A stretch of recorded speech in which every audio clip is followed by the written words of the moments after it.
Locked in my decision to have a collision with my purpose. It is my assignment to be in alignment with my purpose. I'm locked in, going all out, no fear, no doubt. My God, my choice, your will, I'm all yours.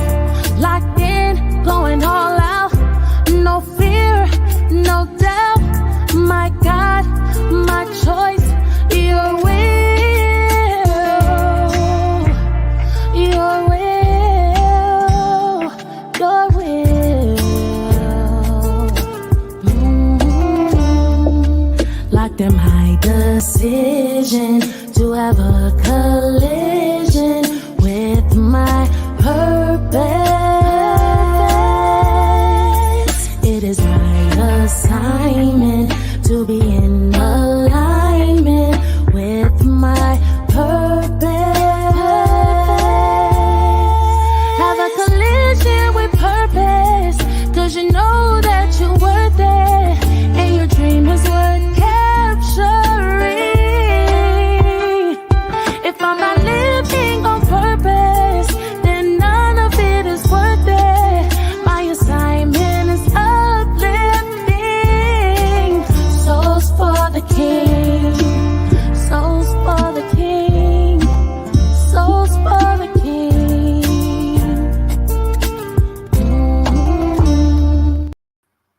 Greetings, friends of the A Collision with Purpose movement. Welcome to the A Collision with Purpose podcast, Bridging Generations, Voices of Men in a Changing World. I am Dr. Laxley Stephenson. This groundbreaking podcast delves into the multifaceted experiences of men across different generations. In an era where societal norms and expectations rapidly evolve, this show offers young and older men a unique platform to voice their challenges, triumphs, and perspectives. Each episode aims to foster understanding and bridge the gap between generations, exploring themes ranging from masculinity and mental health to career dynamics and personal relationships. By bringing together voices from varied age groups, the show sheds light on the commonalities and differences in the male experience, encouraging open dialogue and mutual learning. Whether it's a teenager grappling with pressures of social media, or a senior reflecting on the changing definitions of manhood, Bridging Generations is committed to uncovering the real stories of men navigating complexities of a changing world. I am Garfield McCook, one of your hosts. Garfield, what's up, man? What's going on? Hey, Dr. Lax, I'm here. So good to see you. So good to see you. And look who we have here with us tonight. Sir Arthur Hines.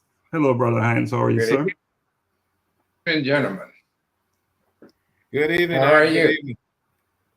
Wonderful. Doing great. Glad Good to see you, man. You're looking sharp and dapper there, brother. Well, thank you, sir. I appreciate you. Is that the workflow? We appreciate you as well. Welcome to the show. Thank you for joining us. And, share it. We ask that you share the conversation we're having tonight. It's going to be a powerful one. As you know, if you live in the United States, there's a big election going on right now. It's election time. We're voting, right? We're voting. Yes, absolutely. Go ahead. I was almost one of the first ones in line when the polls opened up, so I'm almost 2 days in now. Early bird. Wow. You got out there early. And I know you didn't just get out there. You're encouraging. You're probably bringing people with you as well. You're not just encouraging. Oh, absolutely. I took my daughter with me, and I got a commitment from her that she would start bringing her friends. Wow. Not just sending them, but bringing them. So she agreed to do that. And I talked to my son today and told him the same thing. He hasn't done it yet. Let me acknowledge, and I want to get her name right. Is it Shafei Ann? And I hope I got it right. She did send a notification to me earlier to what is the time zone. She did send it, and I did respond. And I appreciate you joining us today, Lisa. Thanks for joining as well. We're going to be having a powerful conversation tonight. And why is it important, Gary? Why is this conversation important? Well, it's important because we are in a testing time, as you mentioned. November 5th will mark a very poignant date in our history when we have a choice in a democratic society to choose the next president of the United States. Wow, the next president and that president could very well be a woman for the first time, and not just a woman of color, Black nation. What is that saying? Well, it will be a historic occasion. It will be the first time we'll have a first husband in the White House, and I think there's change and change without chaos, and I think she gives us that opportunity for change without chaos. Not looking back, going forward. And it's just a refreshing time, and I'm hopeful those who are listening, call your friend, everyone, get them out there. We got to vote. You have a voice, and let's hear your voice. I like your choice when you said change without chaos. Change without chaos. All right, what does that mean to you? Change without chaos. Well, it speaks to a sign of the times. The last election cycle, it was just the opposite of that. We had change, but we were unable to escape the chaos. Mm-hmm.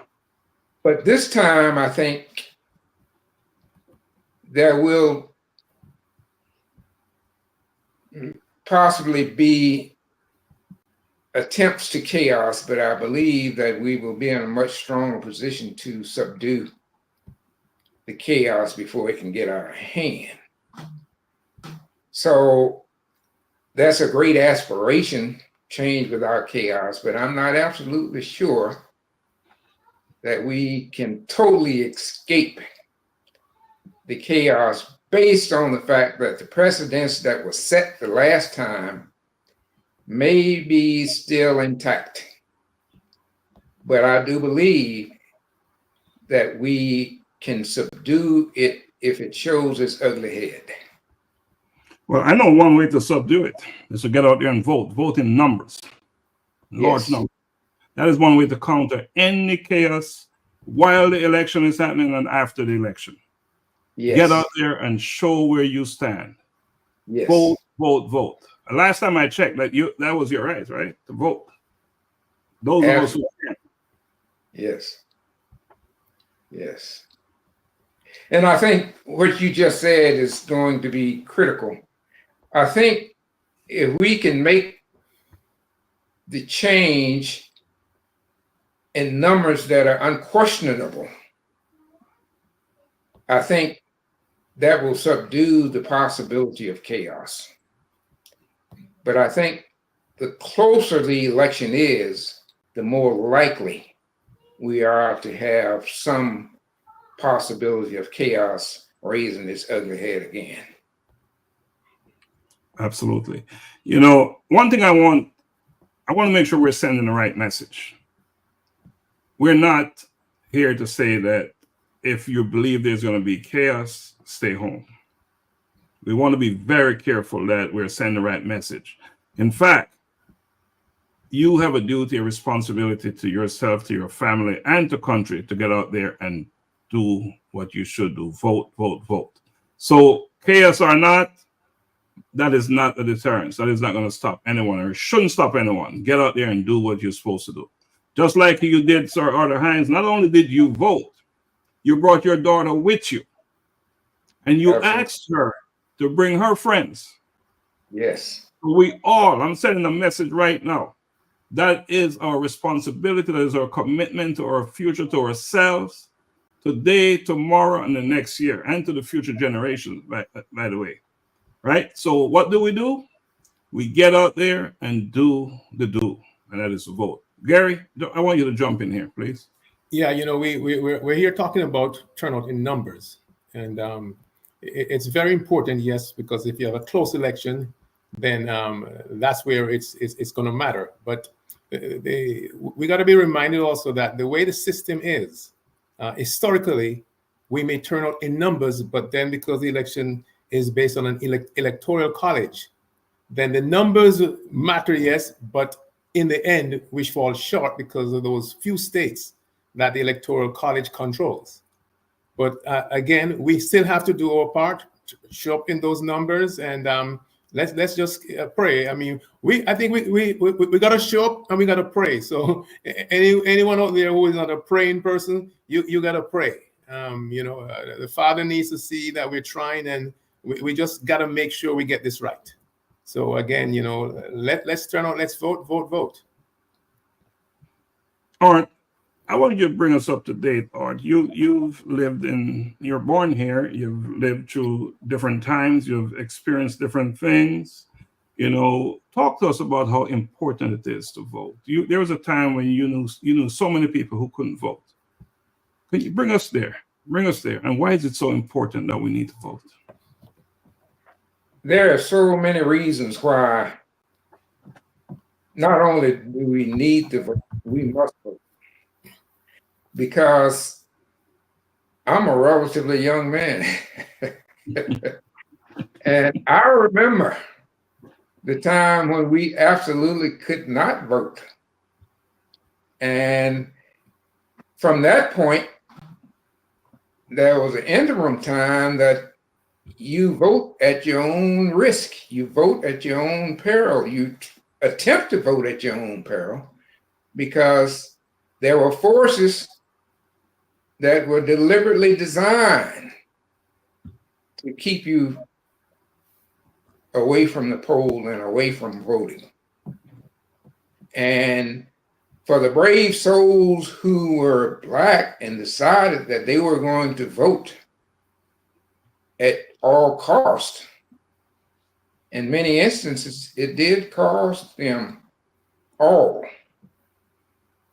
to make that sacrifice, but they did it, and they did it with the benefit that it designed the easier path for those coming behind to go to the poll without such major risk. So for that reason, we have an obligation to go to the poll and respect the sacrifices that were made to give us that privilege to go to the poll and cast our vote. So sitting at home saying, well, I don't know who to vote for, I don't vote because I'm not in favor of either one, that's not an excuse that is sufficient. You need to cast your vote to honor the people who have given all to make it possible for you to cast your vote. So I challenge you, regardless to what you think you need to get you to the poll, you need to make it happen. And I think that's only right and fair to those who have gone before you and have made great sacrifices for you to be at this point. So let's honor that. Let's not disrespect those people. And I know that is something that we here in this platform will not do. And that's why we're on here tonight, to have this conversation, to talk about that obligation that you that you spoke of so well. I should say that all three of us are from Georgia, right? So this is where we vote. There are others, there are folks watching us from all over. Right now in Georgia, we have what we call early voting. So it's not a case that we're going to an election. We're in election. We are voting. We are voting. So, Gary, what I would like you showed me something earlier, and I would like you to speak to that. And if you could show that, if you could just talk a little bit about that, explain it. Okay, so a few days ago, I was having a conversation with a friend, and she was explaining to me that a mutual friend was trying to register to vote, and his driver's license, it kept rejecting the driver's license. So I said, okay, you have his information, let's pull it up. So, you can always go on sos.ga.gov to check if you're registered. And lo and behold, when I put the information in and information came up, I was happy now because the system was populating his name. So when I drilled down and read down, it tells you the status, and it has rejected, something rejected. And right below there, it tells you the reason, the status reason. And this reason it blew my mind. The reason that was given for rejection was applicant indicated non-citizen. So I questioned and said to myself, the application does have an option for a citizen and a non-citizen. And this poor young man went ahead and apparently checked off non-citizen. So when he's entering his driver's license information, it would never put him through. And he thought this was the reason his driver's license information was incorrect. And I found this out one day past the deadline. So I said to Dr. Lax, how many more situations that are similar to this that we have out there? Now, this is a young man who wanted to be a part of the process. Legally, he can vote, but by checking one box wrong, his right to vote is forfeited. So, if you multiply this by many, many, many numbers, there are people out there that are going to lose their opportunity. So it's late for this round, but I think we have to educate folks going forward that you can go on, you can check if you're registered, and if you're not registered, you have enough time to remedy the situation. I can't overemphasize how important that is, that when you're filling out these documents, for you to pay attention, just as when you're voting, by the way. You're right. You ought to pay attention, because it's not a situation that, some of these ballots, depending on where you are, you can easily vote for the person that you really didn't want to vote for. And I know there are many instances of that happening. So paying attention is critical. It's critical in this process. So important is this election. So important is this election that we must take extra caution and make sure that we're doing what we intend to do. So great point, Gary, and I'm glad you shared that, because I'm sure that person that you talked about is not the only one. There are many other individuals in that same situation. But another thing about this election, yes, it's a presidential election, but there are many other candidates out there vying for office, right? Down by.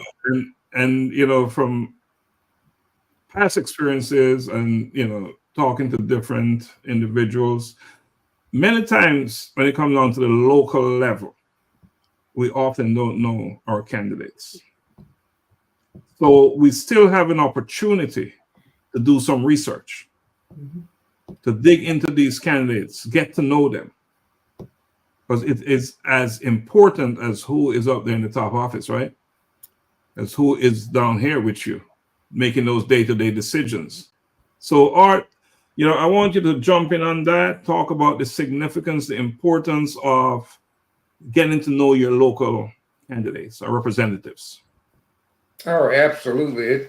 It's very, very, very important.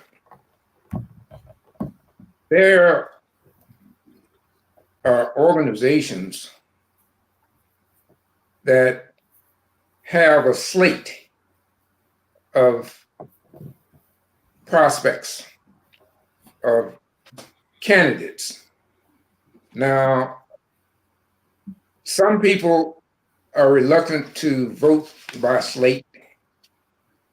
but some are not. It all depends upon whether or not you trust the creators of the slate. For example, there may be an organization who comes out with a slate and they may have all Democrats on the slate. If you trust that organization who developed that slate and you are a Democratic voter, it may be okay. Use their slate to vote for the candidates that they are promoting. But at the same time, in my opinion, that's not the absolute best way to do it. I think a better way is if you would get to know the candidates individually, know exactly who they are, know exactly what they stand for, know something about their character, something about the track record if they are incumbents, and make a determination as to whether or not this is a person that share your ideas. And if so, then it's okay to go ahead and vote for them individually. However, since I know in reality that many people won't go out and seek out the candidates and research the candidates individually, then it may be proper to use a slate that is coming from an organization that you respect and you share the values that they share, and they've done the research, and you feel that their values are consistent with yours, then you can use their slate. But I'd rather see you do your own research and make your own determination as to what candidates that align with your ideas. So important, Gary. Yeah, interestingly, I was one of those persons who in the past did not do a lot of research. And you get in a polling station and you have all of these things here. And I had a formula of who I chose. I won't really say what the formula is, but I have a formula of who I chose because I wasn't going to leave there without, with that box unchecked. So I had my formula. I remember in the primaries, I went into, there's a candidate here in Cobb County. And I looked at all her, the slate, and I looked at, what she was about.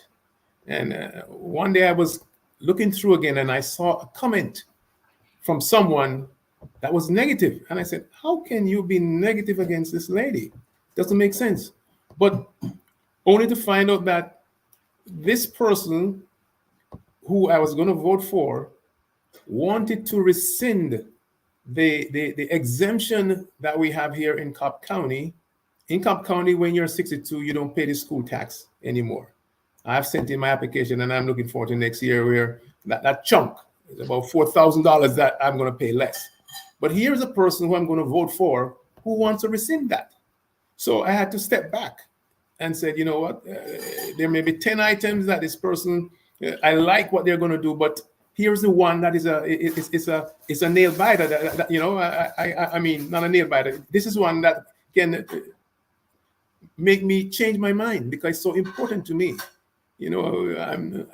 I'm young, but I'm getting to an age where you can get these exemptions. So you got to be careful. You really have to read through, delve in, and you got to make a decision because not every candidate is going to be on the same page with your preference and your likeness and everything. But you got to determine what is more important to you and your family and the well-being of others.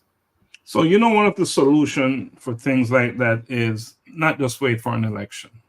Mhm. It's to get to know your representatives and let them know what you stand for, That's correct. as opposed to waiting to go up into an election season and, okay, so this is what's on the ballot. Because, we have people on the ballot and we have things on the ballot, right? Mhm. And all that stuff. So don't be surprised. Get to know your representatives. Get into their face. Let them know what you stand for and what they need to do for you then and there, and not just when it's election time.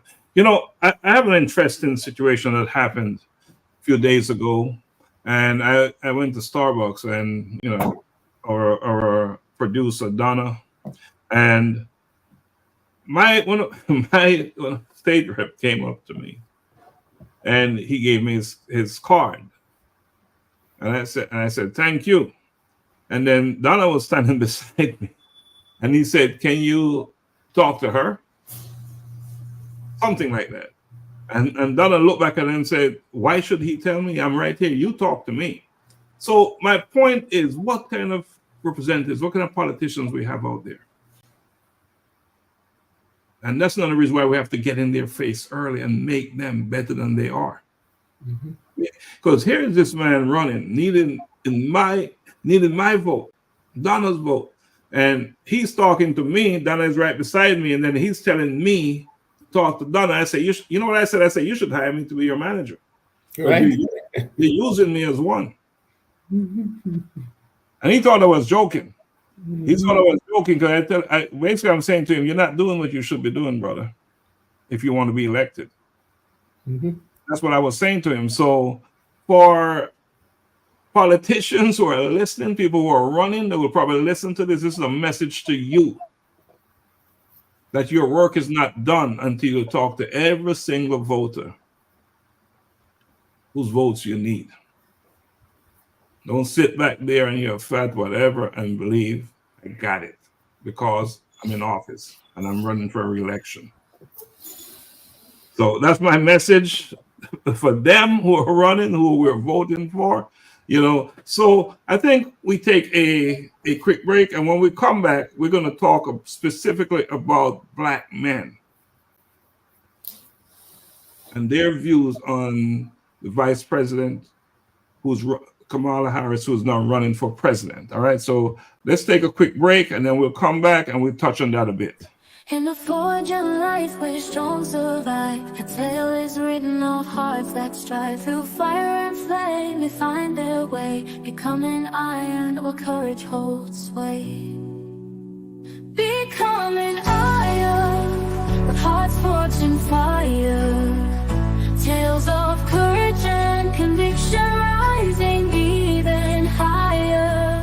Displaying strength in the fiercest fight. Becoming iron, shining in the night. The brave man faces the darkest night. The empowerment fights with all his might. The resilient man stands unwavering and strong. The inspired man knows where he belongs. Together they rise, conquering fears, becoming iron through trials and tears. Becoming iron with hearts forged in fire. Tales of courage and conviction rising even higher. Displaying strength in the fiercest fight. Becoming iron, shining in the night. In the tales of old and the battles new, conviction's light sees them through. From abysses deep to the morning light, they become mine. In the endless fight, becoming iron, with hearts forged in fire. Tales of courage and conviction rising even higher. Displaying strength in the fiercest fight. Becoming iron, shining in the night.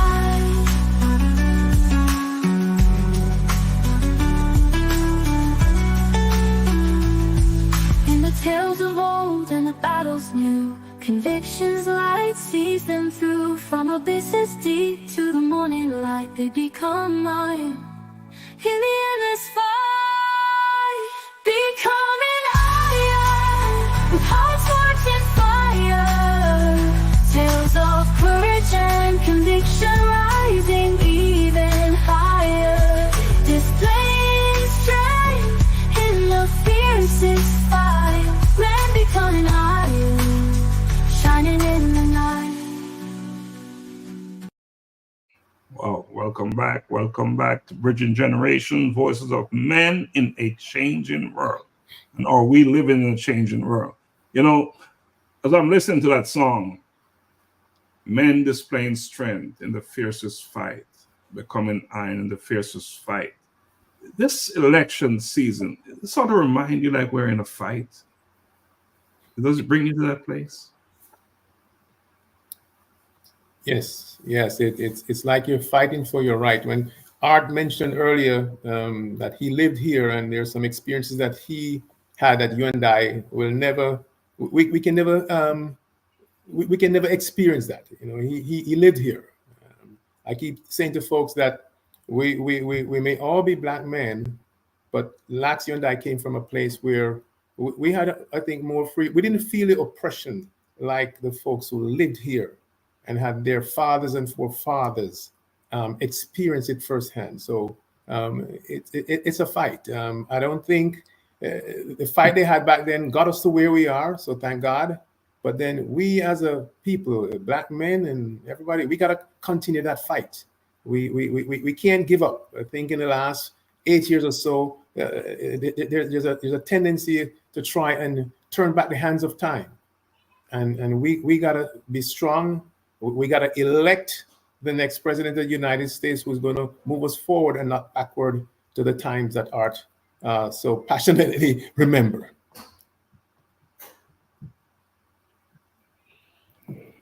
Yes, indeed. Yes, indeed. Great point, Gary. And I want Art to jump in on that because, Gary, you made a solid point. You know, there's nothing like personal experiences. Yes.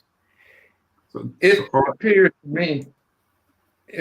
to me that over time, progress as we know progress appears to operate very similar to a pendulum.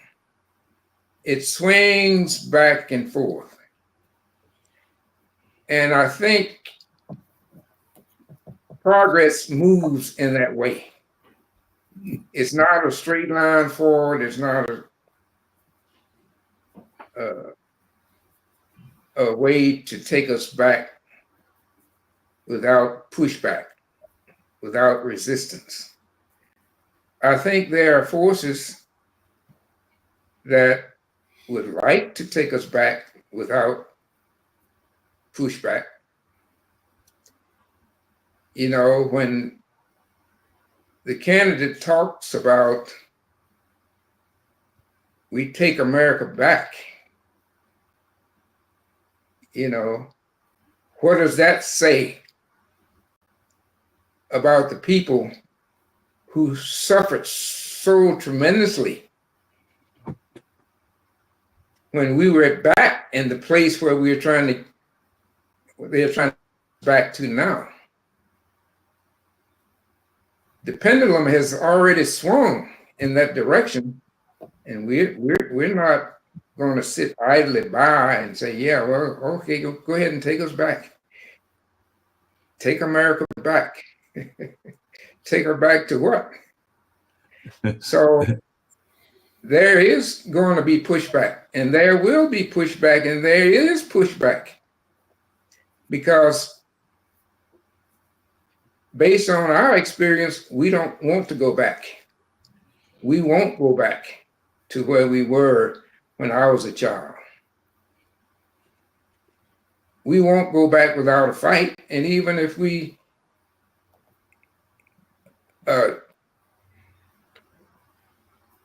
overpowered and taken back, it won't be that we will be in that former position and be okay with it. We will fight. We will continue to fight. So I think the taking us back, take America back, that's not an option for me. And you know what I'm trying to understand, take America back, where are they taking it back from? Who took it from them? Who took it from them? Whoever is saying taking it back, where are they taking it from? And I sit down and I try to assess that whatever you want to call it, statement, comment, or argument. And who are they taking it back from? And, right? And what will happen to those individuals who are now losing it, or they're taking it back from them? Where do they stand? Where's their position in the society, in the country?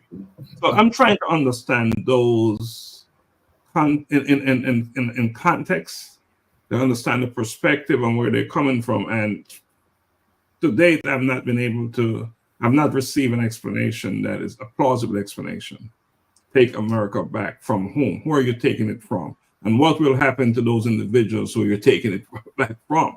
Yeah, any of you gentlemen can give me some insights on that? It bring me up to speed. Well, I'm thinking about taking it back, and I'm thinking about my forefathers. If it goes back far enough, it will go back to my forefathers who spent their entire life, all of their blood, sweat, and tears and labor, and were not able to benefit themselves and their family because they were working as slaves, or they were working for unfair advantages to the white guy. So I can understand if the white guy said, well, yeah, I'd like to take it back to that day. Yeah, we would get labor. Yeah, we had all the advantages. Yeah, who wouldn't want to take it back if they could? So I don't blame the impulse that he may have that, yeah, we're going to take it back, because life was easy for me and my family. All of the assets that we accrued, it came at the cost of these Black people who were working for us free. The assets that the offsprings enjoyed with their foreparents, you know, they didn't really work for it. So who wouldn't want to take it back to that point? But at the same time, there's another side to that coin. What about the guy who's doing the free labor? What about his children? That as a result of him working and giving his labor to someone else free, the assets that he accumulated for somebody else were unavailable to his own children. So, no. We fought a good fight and we made some progress. But here again, that pendulum, it swings. Whenever there's progress, then you can expect that pendulum would swing in the opposite direction, because there's a force who don't want it to keep progressing. So we saw that pendulum swing when President Obama was elected in this country. And there were those who believe, well, they're going too far, too fast. No, let's put Trump in here. He'll bring it back. And he did bring it back to a certain extent. But at the same time, there were forces against him. And we were not in agreement with where he wanted to take us. So we were successful in putting a damper on his efforts But at the same time, it wasn't enough to deter him from wanting to do it again. So apparently he feels that he was a little bit unsuccessful that time, but he'll try it again and perhaps he may be successful this time. So that's why it's so critical that for me and my offsprings, there's not an option for you to set it out and say, well, I don't like either one of them, so I'm not going to vote. That's a luxury we can't afford. So that's the way I feel.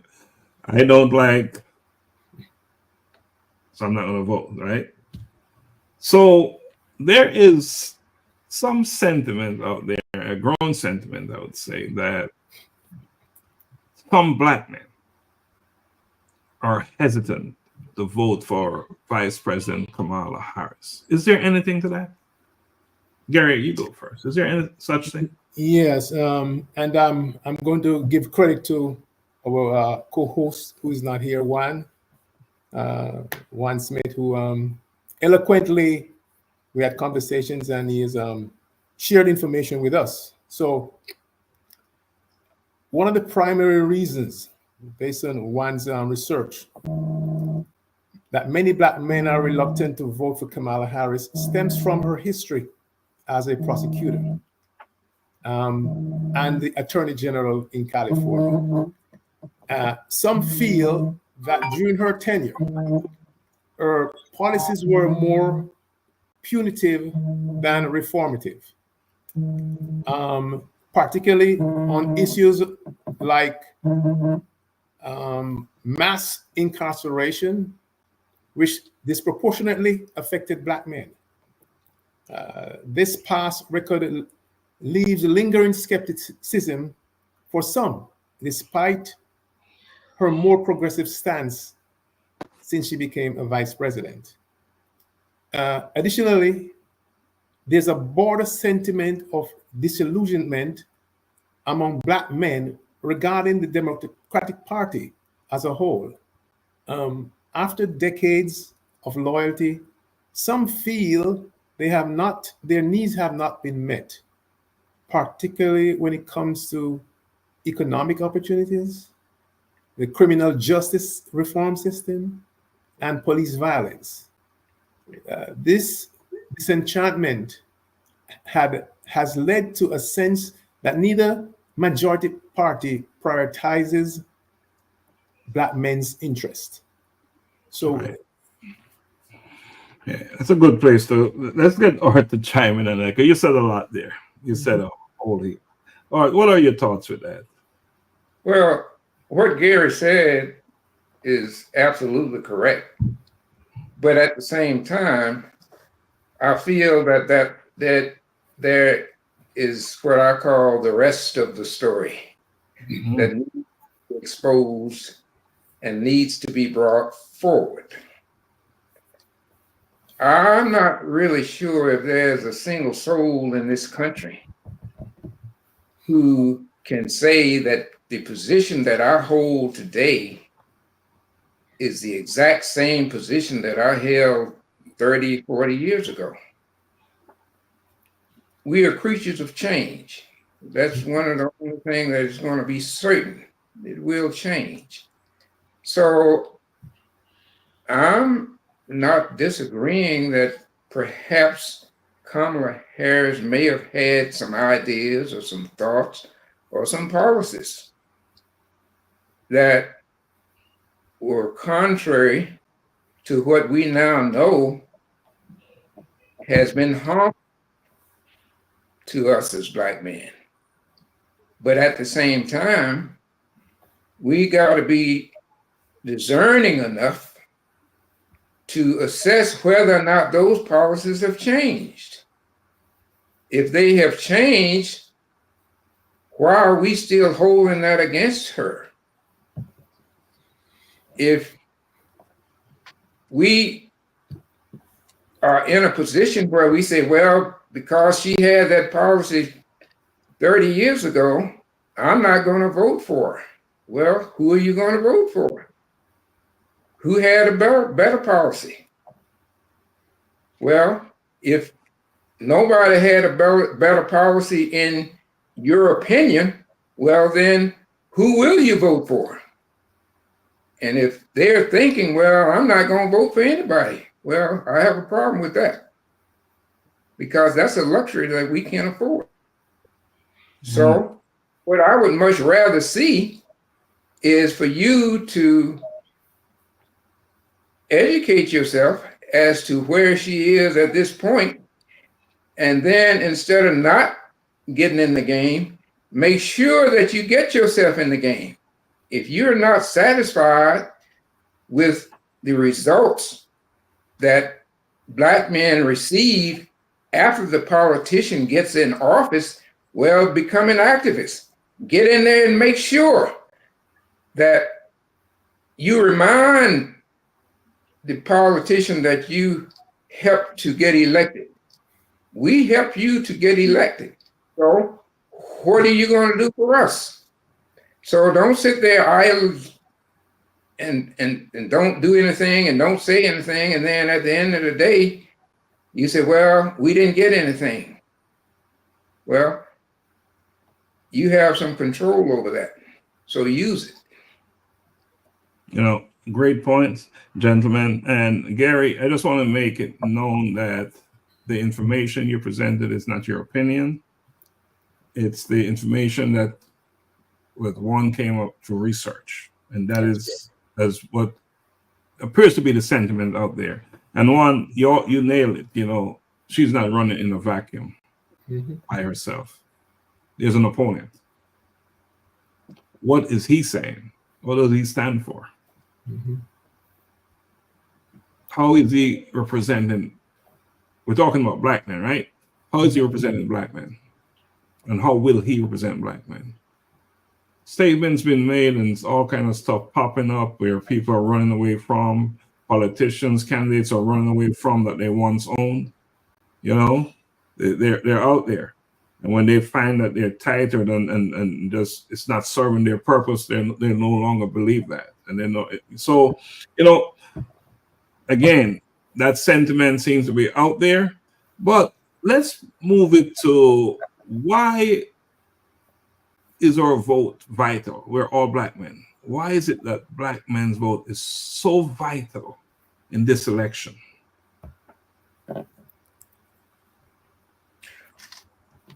Well, every vote counts. And I think as Black men,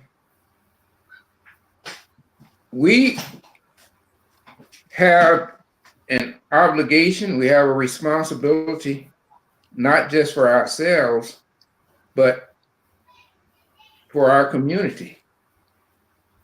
We have a responsibility to be the example. We have an obligation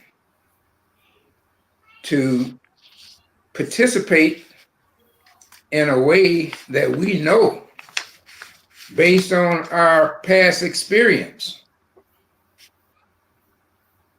If we've looked at the playing field over a number of years, we're in a good position to say, yes, I think this vote will be best cast on our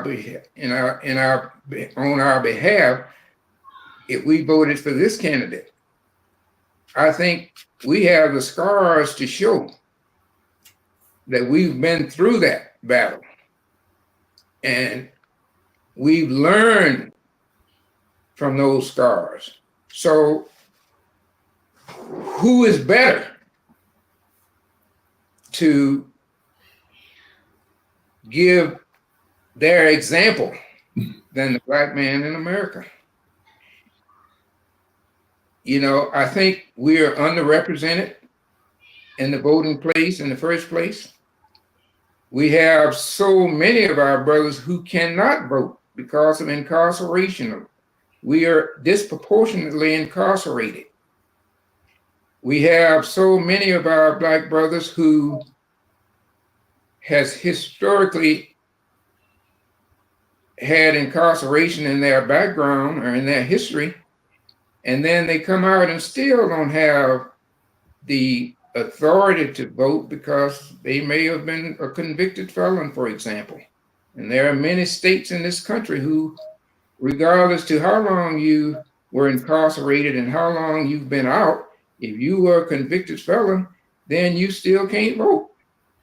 So the few of us who are out here who are not entrapped by all of the perils that are out there and prevent us from voting in one way or the other, for the ones who are not trapped, we have an even greater obligation to get out there and make our vote heard and felt.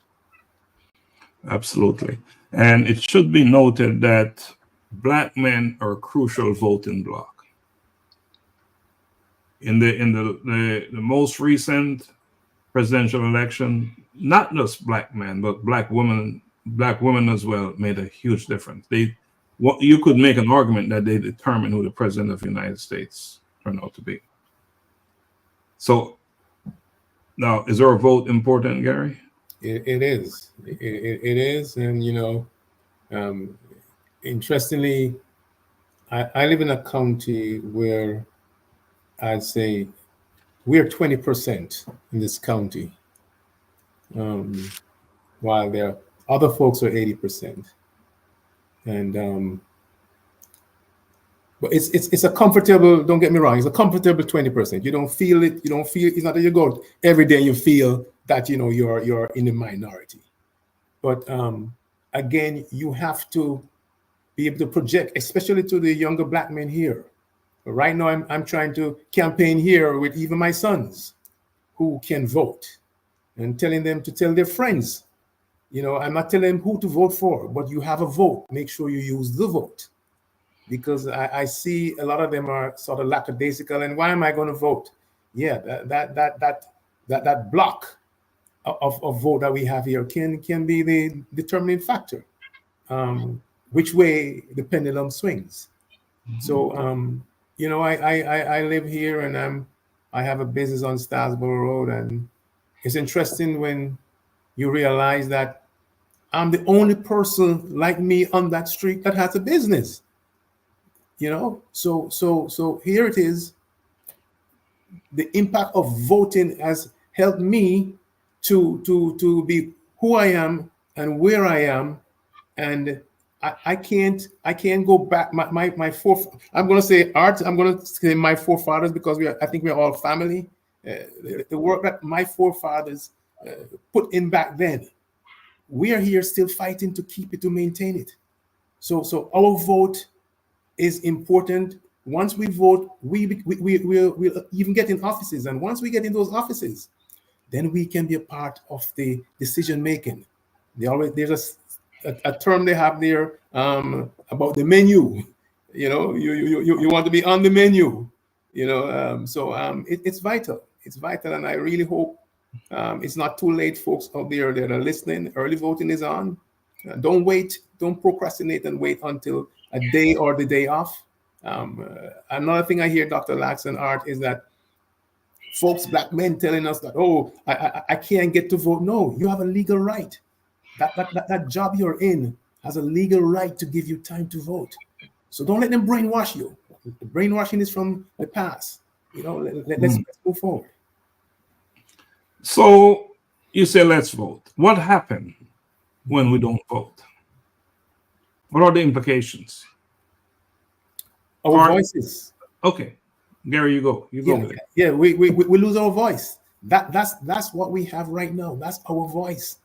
I mean, it may seem like, people say, if I don't vote, it's just me. But no, if thousands and millions of people think the same way, then that voice will not be heard, and we will not be a part of the process to impact the decisions that are being made. We'll allow people to make decisions for us instead of us being a part of that process. And to add to what you're saying, voting is one way to shape the decisions that are made, right? Mm-hmm. When you vote, and you vote for the person you believe best represents what you believe, align with what you believe, then you help to shape the decisions that are made that is going to govern your life. So, or what happens when we don't vote? Well, the bottom line is when you don't vote, you don't count. So if you want to be counted when it comes to policies that are put in place, and you want those policies to represent you and represent your best interests, and it's going to be put in place by someone that you may or may not have voted for, then you want to put every advantage on your side that you can. And if you vote and you voted for someone who has very similar interests as you and are developing policies that are in your best interests, then therefore you need to vote. But if you sit it out and say, well, I won't vote, well, then if you don't vote, you don't count. So if there's a person who got elected because you decided that you would sit it out and they are not working in your best interest, then that's not a good thing for you. So I'd much rather see you vote, even if your candidate does not win.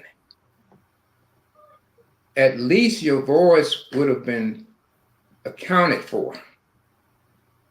And you would be in a much stronger position to count whether or not your point of view is represented. So vote just for the reason that you want to be counted, because that's why people vote, because they want to be counted. So let's not count ourselves out.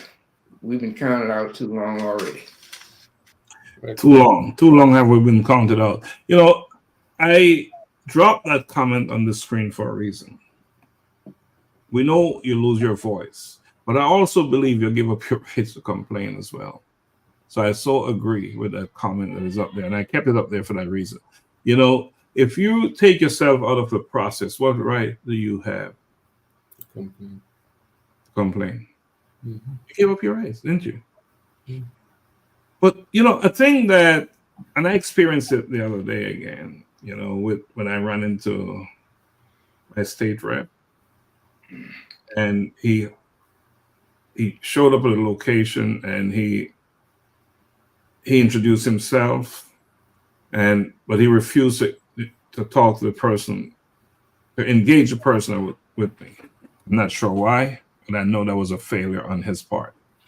Are politicians engaging us as they should? Or are they doing this when it's election time only?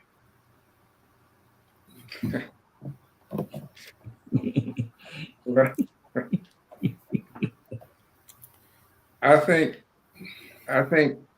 some are and some are not. I think it's incumbent upon us to hold our politicians accountable for their behavior in office as well as out of office. Because if we don't hold them accountable and they are doing things that are contrary to what is not in the best interest of you or your constituents, and you allow them to do it and get away with it, and all they do is show up the next time when it's time for them to get elected again, and you go ahead and blindly vote for them again, I think, there's some accountability that we must have. And that's a very important reason why we need to exercise our vote in a very simple way. So use your vote to hold politicians accountable. And if they know they are being held accountable, then they are more likely to comply and do the right things. Mm. Do you feel a little bit bombarded? Your phone, the texts and the emails you're getting, requesting monies from you, and then after election it all dries up. There's no communication. Do you feel a little bit as if you've been defeated here? Oh, absolutely. I do. Mm-hmm. You know, I've gotten to the point now where I just honestly believe that that system of soliciting funds from the consumers, I think has gotten out of hand. I think, well, one of the attitudes that I carry now when I'm bombarded with all of these requests, I mean, tens of times every day. Mm-hmm. Oh, we just need $15 here, we need $20 here, we need an extra $50 and we'll get it matched 8 times and all that foolishness. I think the kind of time and energy that is being spent on that has gone too far. So I think campaign reform needs to take place. And I think there needs to be a better system of funding campaigns. I think the tremendous amount of money that is being donated by the wealthy people that is not transparent. You know, you got a multi-billionaire who decides that, okay, well, I will vote for my candidate who's going to vote for my best interest once he's in office. And I don't mind giving him $20 million or $50 million because the public is not going to know who gave it anyway. So I think that's wrong. I think there needs to be transparency. And the owner of my favorite sports paraphernalia that I go and patronize every day, I think if he's giving $50 million to a candidate I know is going to work not in my best interest, then I need to know that so that I'll have the choice to make a determination. Am I still going to spend my little meager dollars with that guy? And he's in this way. And at the same time, when the small donation campaign candidates say, well, we raise all our funds from grassroots. Our average contributor gives $15. Well, I think that's out of hand too. Because when they raise the amounts of funds that can never be spent on a campaign, well then, why do you keep raising funds? So I think that's an issue that needs to be addressed. Can I jump in there, Art? You asked the question, why are you still raising funds? There are legal issues to deal with that campaign funds sometimes address, right? There's some legal concerns, because politicians are politicians, and they're not always doing the right thing. Sometimes they break the law. And sometimes they not only break the law, but they're convicted for breaking the law. So they do require lawyers, and they need campaign money to use it to do what it needs to do, right? Based on the designation of the money. So to answer your question, and I know you already knew the answer, but I want to jump in there real quick and say that, Gary, if I ever get another text from the President of the United States saying, Right? Hi, Dr. Laxley, can you just donate another $5? Yeah, but What is the likelihood of that happening in real life yeah, outside of a campaign? and it's interesting. A lot of those texts you get in and everything. I questioned the other day, are these legit? Because you're gonna have those scammers. You click on the little tab and you don't know where that money goes. It's going into somebody else who's out there who's using the same persons. But you're right. We are all being bombarded at this time. I know it's difficult after the election for them to be in touch as they are right now, but there's got to be a system where we hear from them, and we don't hear from them. There's some issues that are being brought up right now, right?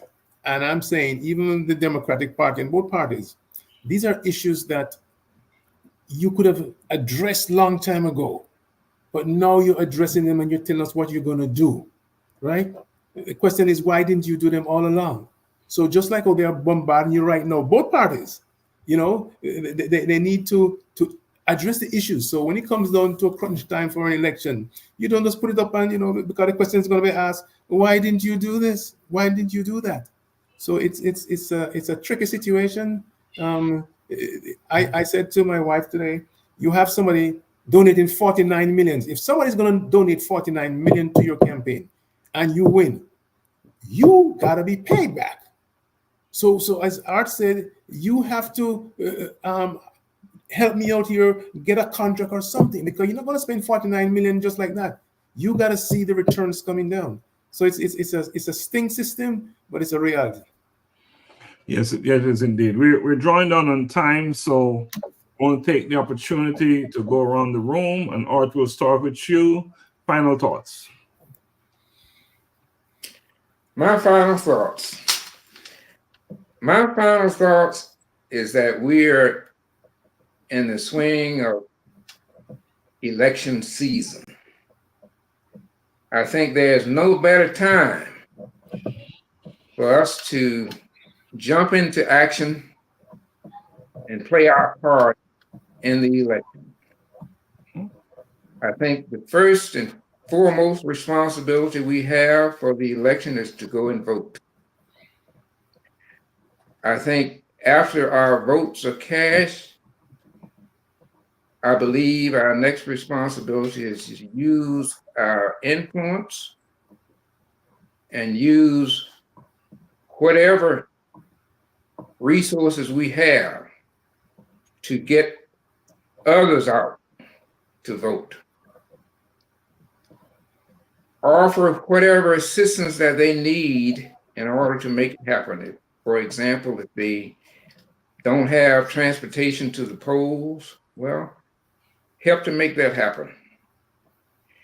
If they decide that, well, I can't go early because of this reason or that reason, well, then see if you can help them to work out a way that they can go and vote early while the lines are not long and while they can go in and cast their vote and come out, as opposed to wait until November the 5th. And the lines are going to be around the building, wrapped around the building 2-3 times. And the amount of time that they could have voted if they voted early is going to be multifold on that day. So don't wait. Don't wait around until election day to go and cast your vote, especially here in Georgia when we have early voting. Take advantage of it. So I honestly believe that that's going to be our best bet. So that's where I am. And that is a great place to be. Get out there, vote early, say Sir Arthur Hines. Get it done. Sir Garfield? Yes, just want to say, we got to look at the top of the ticket, but we also have to look downline. And there are a few resolutions that are out there, which I would advise folks to read those resolutions and make sure that when you get in that booth, you already know what you're going to do, because it's too late when you get there. You can't research at that time. So I know there are about 3 resolutions being circulated. I'm not sure if it's just here in Georgia, but we got to be prepared. And we have 2 weeks or less than 3 weeks to go. It's still not too late to talk to a friend, to call up a friend. You joke and say, "Hey, did you vote?" Person might say, "Oh, you know what? Yes, early voting is on." So we as a people have to do our own little grassroots stuff. We're not going to be going out there and with the big sign campaigning and all that stuff. But we have to be responsible citizens. And a part of the responsibility is to remind or encourage those around you to do what all 3 of us know we're going to be doing. And then once we cast our vote, we just have to leave it in the hands of the Father that, our wish and his wish will come true, and we can continue. We won't be going back. We're forging forward. Thank you, Sir Gary. Appreciate that. Well said. We are in election season, as Art said. It started, it begun, right? People are voting. Art, you voted. And this is no ordinary election. Why is not an ordinary election? We have a woman on the ballot. Not just a woman of Jamaican descent and Indian descent, right? Was born here in America. So that's a whole heap of woman, right? And needless to say, a very, very qualified one indeed. In every sense of the word. She's been so many things, right? Attorney General, Senator, Vice President. Is that a qualified person? Mm-hmm. I would think so, right? We have a former president who's running. Most people would say that is some level of qualification as well, because you've been president before. Now, you be the judge. You be the judge. You listen to us, you be the judge. Say who's more qualified, right? I know who I'm voting for. But this is no ordinary election. There's serious implications. We have seen all kinds of documentations, manuscripts going around about this is what will happen, this is going to happen. Take it for what it is. I know when nothing is happening without a reason, without a basis. Everything that you hear, there is a reason. It started somewhere, and it stands for something. It's not what they call that when people are making stuff up. Documentation is there for you to do your research, for you to read. They say that the best place to keep a secret is in a book. Let not that be true anymore. Let's get out there and do our own independent research and make a decision that will best suit what represents you best. Quite often we vote against our own best interests. We need to stop doing that.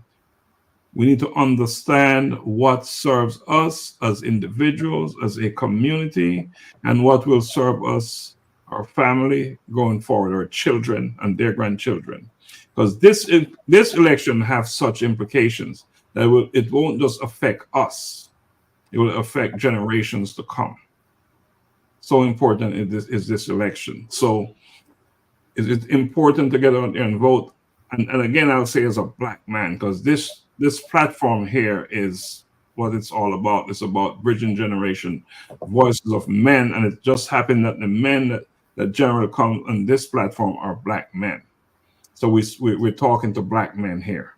And so get yourself together, rally yourself, do your due diligence, get the facts, and get out there and vote. And not only should you vote, do as Brother Art did, bring someone with you. And not just bring someone with you, bring your children and encourage them to bring others as well. Let it be a domino thing going on, right? When one fall, everybody fall in line. So that is my suggestion. That is what I intend to do. And that is what I'm doing, and that's what I intend to continue to do until that day when we can't vote anymore in this election. So that is my take. Get out there, do the thing. Vote for the candidate that best align with your principles and what is best for you and your family and your friends and your community and your country. So that's my take. Gentlemen, I really appreciate you coming on tonight, joining me in this platform, Bridging Generation, Voices of Men in a Changing World. And man, do we have a changing world we're living in. And it can even change more rapidly if we're not careful in our choices, not just at the presidential level, but also at the senatorial level, at the local level. So we have some decisions to make, so let's just make the right decisions. And you know what the right decision is for you. All right, so again, thanks for joining us. You know, as you watch the replay, please share it. I believe what we discussed tonight was very important information. And it's not only important tonight, it will be important tomorrow as well. So share. And I think we got to go. We're out of time. Thank you. Good night. Okay. Good night. Good night.